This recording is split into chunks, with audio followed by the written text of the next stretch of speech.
कि हनुमान भाया थारे सागे चाल छा, लेकिन धोखो मत दीजिए माना, क्योंकि वसुंधरा जी 70 साल की खुद अभी कह रहे हम जवान है सारे, तो फिर बुजुर्ग कौन हुआ? बुजुर्ग मेरे वहां तो फ्री बिजली चला रहा हूँ लंबे टाइम, देखा ना आपने, और कईयों को और सिखा दिया चलाने के लिए फ्री बिजली, और इतनी चलवा दी कि सरकार घोषणा ही करने लगे फ्री। अभी यहाँ ये सही है, हनुमान भाया थारे सागे चाल छा, लेकिन धोखो मत दीजिए माना, क्योंकि बार बार धोखा खाया, और उसी का परिणाम हुआ कि बड़ी संख्या के अंदर होते हुए भी हम सत्ता पे कब्जा नहीं कर सके। उत्तर प्रदेश हमारे हाथ में आया था, देश के सर्वोच्च पद में हम बैठे, हरियाणा हाथ में आया, दिल्ली भी आई, लेकिन राजस्थान की सत्ता के शिखर पे आप कभी नहीं बैठे, सिर्फ वोट डालने का काम किया या रैलियों के अंदर भीड़ जुटाने का काम किया। यही काम लगातार 70 साल से चल रहा है। भाइयों, इतना ही विश्वास दिला सकता हूं कि सत्ता 2003 से लेकर पिछले 20 साल के अंदर सत्ता मेरे पीछे पीछे घूमती रही और मैं आगे आगे चलता रहा। जब इच्छा हो सरकार में शामिल हो सकता हूं, चाहूं तो दिल्ली की सरकार में, चाहूं तो स्टेट की सरकार में। लेकिन हनुमान बेनीवाल ने प्रण लिया था, मैंने वचन दिया था राजस्थान के किसानों जवानों को, जब भी आपको मेरी आवश्यकता होगी, हनुमान बेनीवाल की आरएलपी पार्टी जो जय जवान जय किसान के नारे के साथ बनी थी, जिसका गठन कर्ज मुक्त किसान, जवान को रोजगार, मजबूत लोकायुक्त, अपराध मुक्त भय मुक्त राजस्थान के नारे के साथ हुआ था। जब देश का किसान तकलीफ के अंदर था, तब हरियाणा उत्तर प्रदेश के किसान नेताओं ने कहा, हनुमान जी, हमारे सारे सांसद भारतीय जनता पार्टी में अगर एक व्यक्ति को उम्मीद की किरण किसी में दिखती है तो देश का एकमात्र सांसद हनुमान बेनीवाल है, जो एक यूनिवर्सिटी से चल के किसान का बेटा यहाँ तक पहुंचा है। अगर आप इस NH 8 को जाम कर दो, जयपुर दिल्ली के राजमार्ग को, तो हमें बहुत बड़ी ऊर्जा मिलेगी। भाइयों, मोदी की सत्ता को ठोकर मार के अगर NH 8 को जाम करके एनडीए किसी ने उत्तर भारत में छोड़ा, वो नागौर का सांसद था जिसने इस कौम का मान और सम्मान इस देश के अंदर बढ़ाया। और जब अग्निपथ आया, जब सेना के सम्मान को ठेस लगी, जब सेना को ठेके पे दे दिया, देश का कोई सांसद नहीं बोला।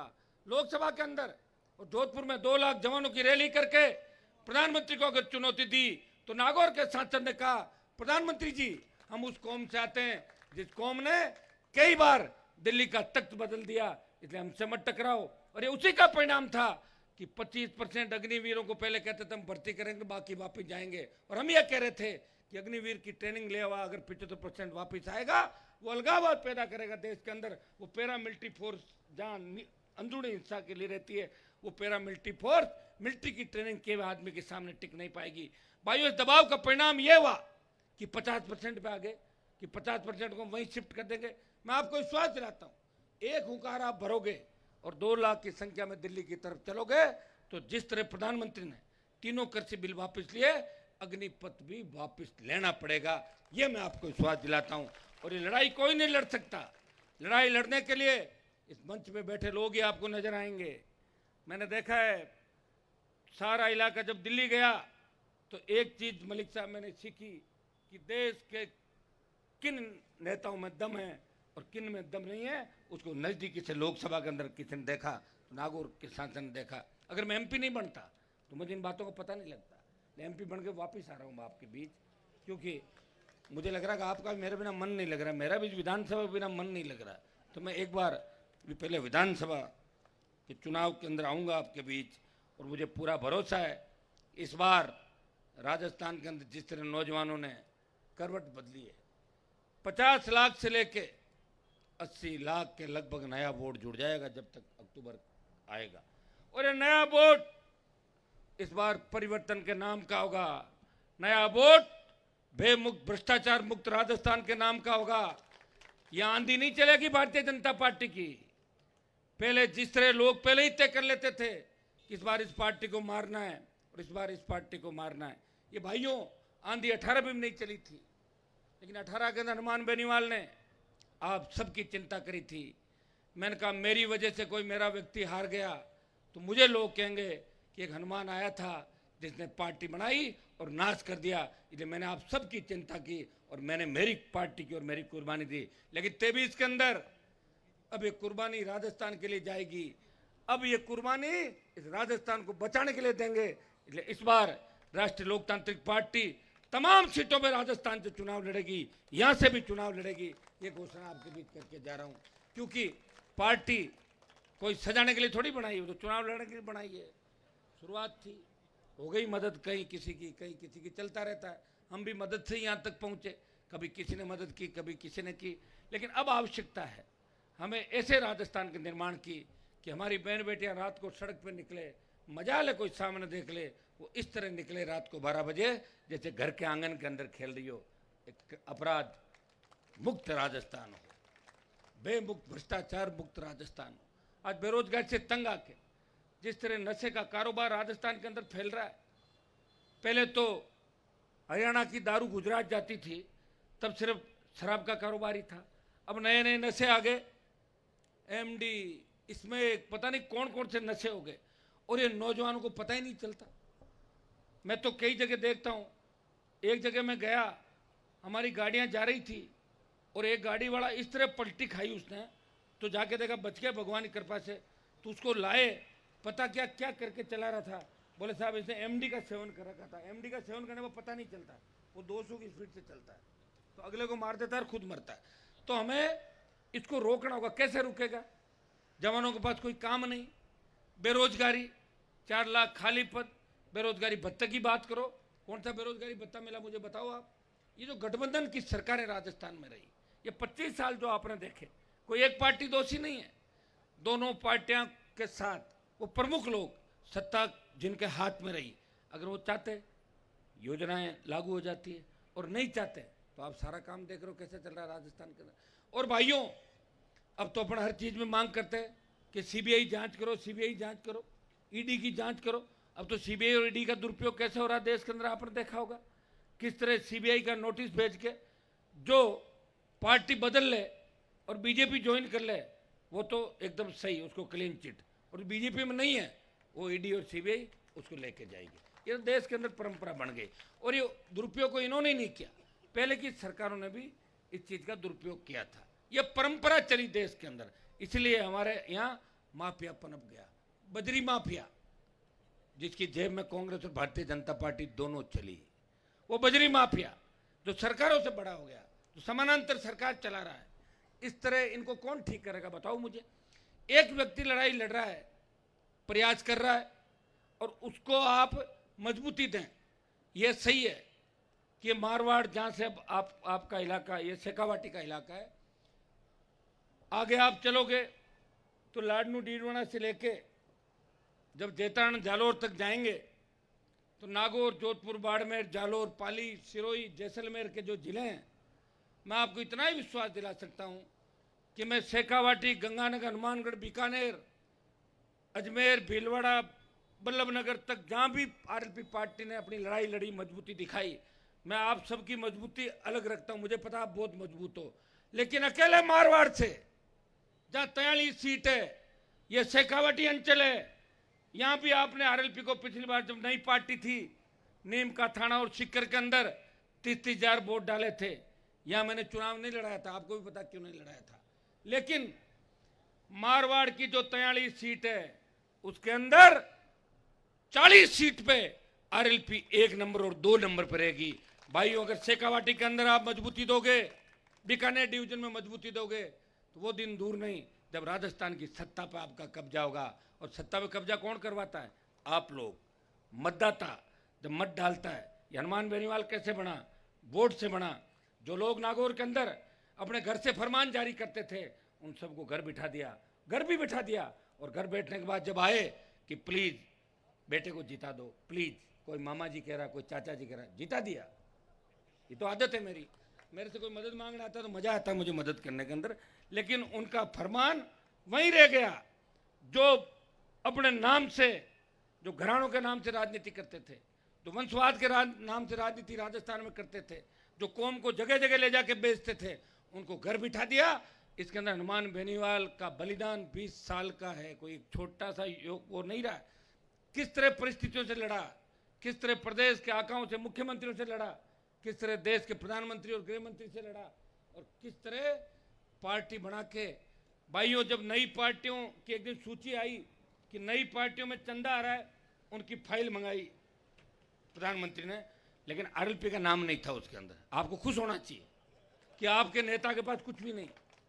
कोई कहता ईडी वाले आ जाएंगे, तो मैंने कहा 4 पैंट शर्ट है, जूते ले जाएंगे ईडी वाले, वापस दे, क्या करेंगे ईडी वाला हमारा। ये मलिक साहब को परेशान किया था ना, क्या हो गया, लोग पहुंच गए थे, कुछ नहीं होता ईडी सीबीआई गए तो काम 20-25 साल पहले हो चुके। लेकिन आप मजबूती दें, ताकत दें। और वीर तेजाजी महाराज ने जिस तरह वचन के खातिर अपने प्राण न्योछावर किए, ये आपने इतिहास के अंदर सारी बात बताई, अभी सारी नृत्य के माध्यम से बताई। मैं इतना ही विश्वास आपको दिलाता हूँ, मैंने अभी 28 की बात नहीं करी है, 13 के बाद 18, 18 के बाद 23 के अंदर अगर आपने मुझे मजबूती दी तो निश्चित रूप से राजस्थान की तस्वीर और तकदीर बदल जाएगी। राजस्थान के अंदर इस तरह नौजवान, जो गैंगवार की घटनाएं राजस्थान में हुई, जहाँ हमारे अंचल के कई किसान के बेटों को हमने खो दिया, शेखावाटी के, नागौर के, वो क्या कारण रहे? सरकारी संरक्षण रहा अपराधियों को, सरकार संरक्षण देती थी।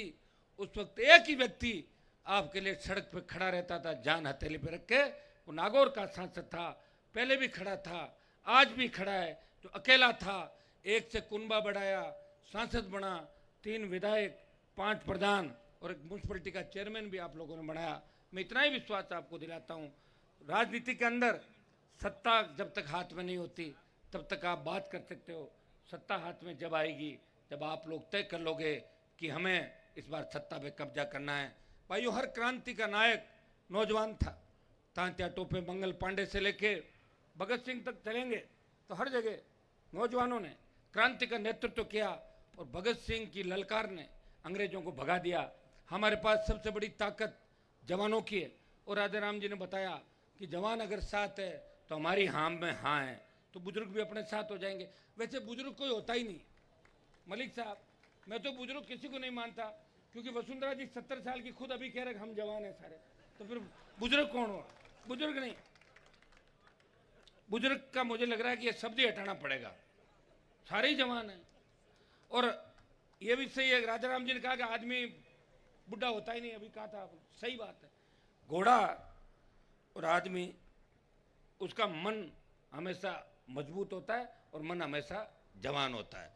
इसलिए आप सबको, जवानों को चलना भगत सिंह की भूमिका के अंदर, और माताएं बहनें जिस तरह आशीर्वाद दे रही है, और शेखावाटी की माताएं बहनें जिस तरह हमारा इतिहास रहा, शेखावाटी का लड़ाका इतिहास, सामंतवाद के खिलाफ लड़ाई की शुरुआत करी, और बॉर्डर पे सबसे ज़्यादा साथ देने वाली हमारी शेखावाटी। अगर माताएं बहनें झांसी की रानी लक्ष्मीबाई बन के निकल गई, वो दिन दूर नहीं जब राजस्थान की सत्ता पे आपका कब्जा होगा, तब नौकरी के लिए कोई आंदोलन आपको नहीं करना पड़ेगा। संविदा कर्मियों को नियमित होने के लिए पुलिस की लाठी गोली नहीं खानी पड़ेगी। किसान को जब फसल बीमा वाला उसकी फसल का बीमा प्रीमियम लेके नहीं भागेगा, किसान को फ्री बिजली भी मिलेगी, सारी वो चीज़ मिलेगी जो एक आपका सपना है। और यह आपने देखा है कि मैं तो अभी सत्ता के अंदर नहीं आया, फिर मैं मेरे वहाँ तो फ्री बिजली चला रहा हूँ लंबे टाइम, देखा ना आपने, और कईयों को और सिखा दिया चलाने के लिए फ्री बिजली, और इतनी चलवा दी कि सरकार घोषणा ही करने लगे फ्री। अभी यहाँ ये सही है, बिजली कम आ रही है, बात करें हम लोग, प्रयास करें कि पूरी बिजली किसानों को मिले। आप सेनाएं चाहे कितनी बना लो, लेकिन आपस में लड़ो मत। अपने लोगों के साथ दिक्कत क्या है कि लंबे समय तक एकता नहीं रखते, एक दूसरे से लड़ लेते हैं, भिड़ लेते हैं, कहीं फोटो नहीं आई, मेरा नाम नहीं आया, मेरा माड़ा में नाम नहीं लिया, मुझे छापा नहीं बंधाया। मैं तो आधा टाइम इसी में लगा रहता हूँ, मनाने के अंदर आधा राजस्थान। तो लड़कों को लेकर चलना बड़ा टेढ़ा काम, किसी का फोन नहीं उठाया, एक ही जगह से फोन करेंगे, एक ने फोन किया, हो सकता है मैं कहीं बात करूँ, उसका फोन दूसरे नंबर से करेगा, उठा लो, मार लो फोन को नहीं उठाओ, ये ज़्यादा है क्या वो ठीक है? अब बताओ कितनी बड़ी प्रॉब्लम। तो आप मेरी चिंता करो, क्या मैं फोन ही उठाता रहूँगा क्या? बताओ मुझे, या तो मैं ऑपरेटर बन जाऊँ कहीं जाके जो फोन उठाने का काम करता हूँ, फिर बताओ। अरे भाइयों, फोन जब भी करो जब ज़्यादा जरूरी हो, नहीं तो मैं तो मिलता ही रहता हूँ, 24 घंटे तो आपके बीच में रहता हूँ। आप ये चिंता नहीं करते मैं सोता कब हूँ, 6 बजे तक देखा क्या मुझे, सुबह 5 या 6 बजे तक घूमते हुए राजस्थान के अंदर। तो अभी चिंता ये करो कि फ़ोन पे बात कम करो, जिसको ज़रूरी काम है, कोई बीमार है फ़ोन कर दे, पुलिस परेशान कर रही है फ़ोन कर दे, बदमाशी कोई कर रहा है, गांव में गुंडे बदमाश आ गए फ़ोन कर दो। अब आपके फ़ोन के चक्कर में ज़रूरी फ़ोन भी नहीं उठा पाते, कहीं हालचाल है सा, सूता कौन सूता, 3 बजे, तो 3 बजे थोड़ा बहुत सोना भी तो दो भाई। कितना परेशान करते हो आप मुझे, इतना सो के लो तो थोड़ी करते हो। जब पायलट को तो देखा ही नहीं होगा कहाँ चले गए वापस, मानेसर के मुख्यमंत्री बन गए क्या मुख्यमंत्री? वो वसुंधरा जी थी, उसका नंबर भी नहीं है आपके पास। तो मैं हूँ, हर समय हर जगह काम लेते हो। अच्छा वह खेत में नहीं जोता अभी तक, वो भी जोत लो तो क्या, चलो साहब थोड़ा सा यहाँ करो, तो खेत में ले साहब, तो भी ले लूँगा मैं तो आपके लिए, चिंता मत करो। क्योंकि मिशन 23 पूरा करना है और इसके लिए हनुमान बेनीवाल पूरी ताकत के साथ आपके साथ खड़ा है। मैं विश्वास दिलाता हूँ, धोखा नहीं दूंगा। एक बार अग्निपथ के लिए जरूर दिल्ली की ओर मूवमेंट होगा, अपना बड़ा मूवमेंट। वो जरूरी है कि नहीं है? सेना को तो बचाना है, कौन बचाएगा? कोई नहीं बचा पाएगा, है ही नहीं कोई दूसरा। हमें, बाकी पार्टी को तो चिंता है वोट की, और हमें चिंता है इस राजस्थान की और देश की चिंता।